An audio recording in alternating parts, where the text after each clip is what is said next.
Welcome back to Natal B Reefing. This is an update video after the Dino X treatment and just to show you guys how everything is going. The tank is doing much better than it was a little while ago. We have no algae whatsoever in the tank, which is always a good thing.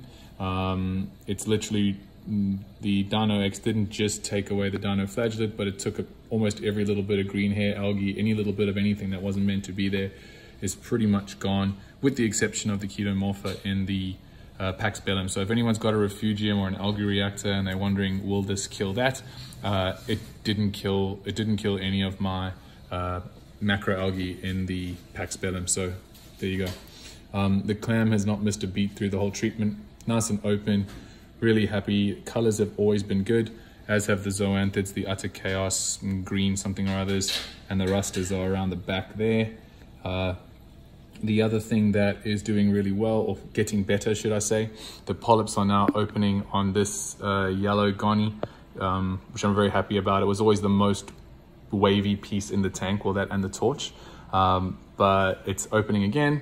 That's the only acro we have left, which is the island red devil. It's not really growing, but it's also not in reverse, so I'm just leaving it to see what it does. This little cluster of glitter gonies there are trying to do their thing, but I've got a feeling that there is a bit too much flow on them, so I'm either going to have to push the rock work back or move the MP10 a little bit up or down for that. The really good thing as well that I've noticed is that all the polyps are starting to come out of this little goni, which in the beginning had retracted completely with the Dino treatment. And also that I'm starting to see a usage of alkalinity. So I check the alkalinity in the tank every day. It's about 7.6 now.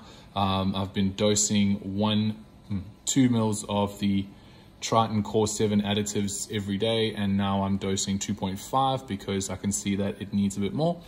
The Leptastria rock is basically the same as it was, nice and colorful, some good encrusting areas. That green one in the middle is always doing really nicely. That one there, it's probably the one that spread the furthest, and then those orange ones as well. Chalice has stopped stripping its tissue from the base, which I'm happy with, and we've got a couple of these little patches of Polypora, which I think it must have just spawned in the tank and dropped a whole bunch of little things around. What I have been doing, which is different, is have started adding these things. So I never ever had phosphates or nitrates in my tank, no matter how hard I tried and what I did. And I found that when I started trying to overfeed the tank, I just made the tank dirty, and I couldn't find a balance between the nitrate and phosphate. The tank was either filthy or it was too clean. So what I've done now is I've started dosing this. I went according to what was written on the back of the bottle, which I think worked out to about 5 mils or something I was putting in. 5 mils once a day for a couple of days, and now I've got nitrates of about 1.5, still no phosphates. So now what I do is I just chuck in 2 or 3 little pipettes of each one a day, and then I test once a week to see what's happening. But the last testing that I did showed the calcium around about 4, just over 400, maybe 410. Alkalinity at 7.6, magnesium was about 1,140 if I remember correctly, specific gravity 1.026, nitrates 1.5, phosphates 0, and yeah, that's about all I do.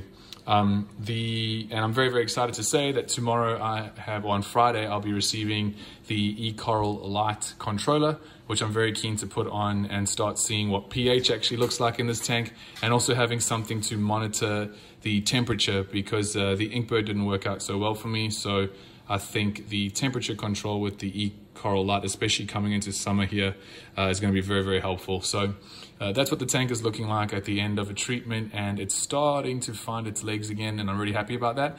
But there's going to be no more, for now anyway, no more other things that are alive going in this tank until I can see that at least this guy's opening up nicely down here, and I can figure out something with those gonies up there. But yeah, so it's all going okay, and thank you very much for watching, and hope you enjoyed the video. Peace.